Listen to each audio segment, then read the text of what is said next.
샬롬 할렐루야. 창세기 12장 10절. 그 땅에 기근이 들었으므로 아브람이 애굽에 거류하려고 그리로 내려갔으니 이는 그 땅에 기근이 심하였음이라.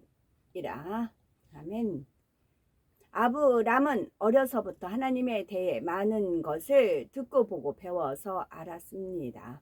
하지만 이처럼 보고 듣고 배운 것만으로 아브람이 온전해질 수 있는 것이 아니기에 하나님께서는 아브람에게 믿음의 조상이 되게 하기 위한 본격적인 연단을 허락하셨지요.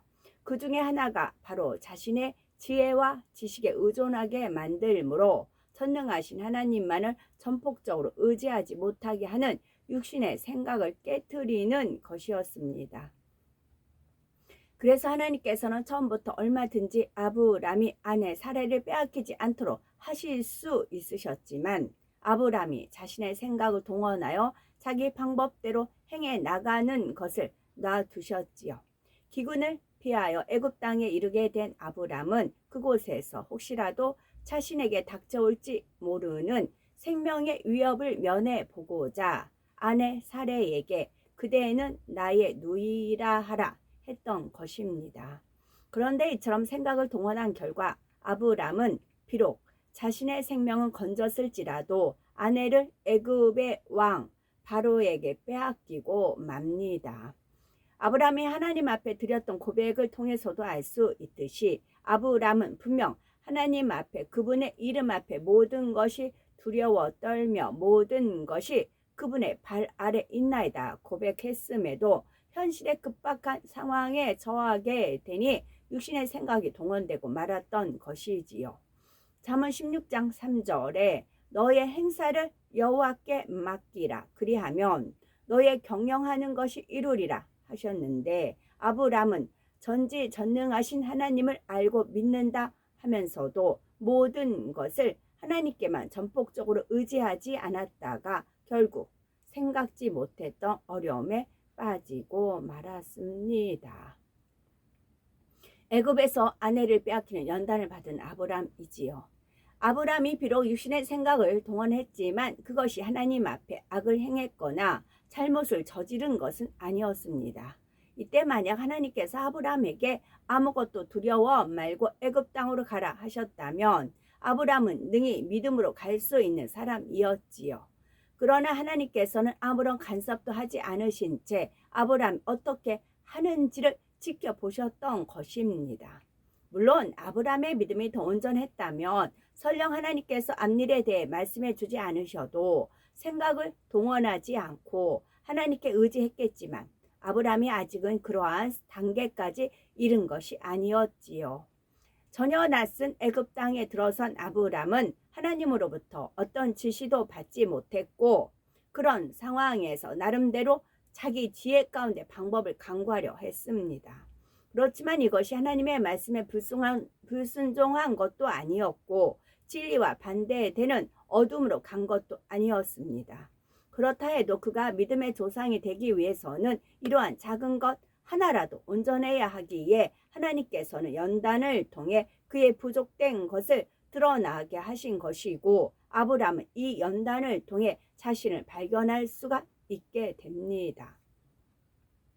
그렇다면 우리 자신을 한번 점검해 보아야 되겠지요. 과연 나는 얼마나 육신의 생각을 동원하고 있는가 말이지요. 육신의 생각이라는 것이 결국은 하나님과 원수가 되게 하고 하나님의 뜻과는 반대로 나가게 하는 것이지만 그 사람에게 육이 얼마나 있느냐에 따라 육신의 생각에도 정도의 차이가 있다는 사실입니다. 사울의 경우와 같이 육신의 생각을 동원하여 하나님의 뜻과 전혀 반대로 행함으로 사망으로 간 경우도 있는 것이고 생각을 동원했다 해도 불순종이나 악을 행한 것이 아니라 아브람처럼 다만 잠깐의 육신의 생각을 통해 아직 자신의 온전하지 못한 부분을 발견하는 변화의 계기가 되는 경우도 있는 것이지요. 그런데 오늘날 육신의 생각으로 인해 분명 하나님의 말씀이요 뜻인 줄 알면서도 결국 불순종하는 경우들이 얼마나 많은지요.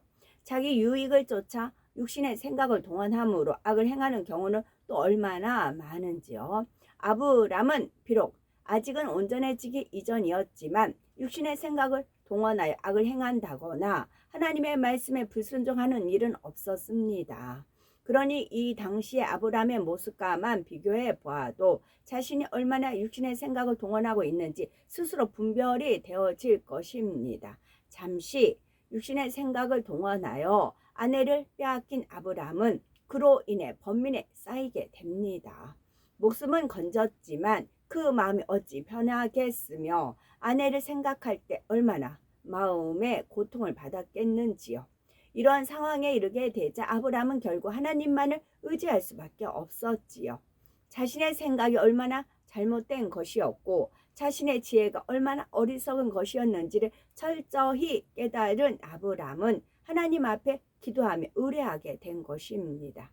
그런데 어떤 사람은 육신의 생각을 동원했다가 그것이 잘못된 것인 줄을 깨달았음에도 계속해서 육신의 생각을 동원해 가는 경우가 있습니다. 자신의 생각이 잘못된 것인 줄 깨달았으면 한시라도 빨리 돌이키는 사람이 지혜로운 것인데 오히려 생각에 꼬리를 물고 틈탐으로 결국 마음까지 내어주고 마는 경우이지요. 잠언 15장 24절에 보면 지혜로운 자는 위로 향한 생명길로 말미암음으로 그 아래에 있는 음부를 떠나게 되느니라 했습니다. 지혜로운 자는 위로 향한 생명길로 말미암음으로 그 아래 있는 음부를 떠나게 되느니라 했습니다. 이 말씀처럼 지혜로운 사람이라면 혹여 자신이 가던 길이 아래 음부로 향하던 길이었음을 깨달았으면 그 길로 돌이켜 위로 향한 생명길로 가는 것이 마땅하지요. 우리가 할 수만 있다면 당연히 하나님 앞에 조그마한 실수라도 하지 않아야겠지만 온전해지기 전까지는 누구나 실수할 수도 있으며 문제는 그 다음의 태도입니다. 자신의 실수를 인정하고 신속히 돌이키는 사람과 그렇지 못한 채 계속해서 생각을 동원하는 사람과는 전혀 다른 결말을 얻게 되지요. 그런데 아브람은 즉시로 자신의 부족됨을 깨달았고 모든 문제의 해결자가 되시는 하나님 앞에 나왔습니다. 그러니 하나님께서는 당연히 이러한 아브람의 기도를 들어주셨지요. 고린도전서 10장 13절에 사람이 감당할 시험 밖에는 너희에게 당한 것이 없나니 오직 하나님은 미쁘사 너희가 감당치 못할 시험 당함을 허락지 아니하시고 시험 당할 즈음에 또한 피할 길을 내사 너희로 능히 감당하게 하시느니라는 말씀처럼 아브람에게도 감당할 만한 시험을 주셨고 그가 자신의 능력으로 감당할 수 없는 상황에서 하나님 앞에 의뢰했을 때 피할 길을 주신 것입니다. 하나님께서 친히 간섭하심으로 사람으로는 풀 수 없는 문제를 해결해 나가셨던 것이지요. 또한 합력할 선을 이루시며 축복의 길로 인도하시는 하나님이십니다. 17절에 보면 여호와께서 아브람의 아내 사레의 연고로 바로와 그 집에 큰 재앙을 내리신지라 말씀하고 있습니다. 바로뿐만이 아니라 그의 자손들과 그 집에 속한 자들에게 질병이 내리므로 모두가 고통을 겪게 되었던 것이지요.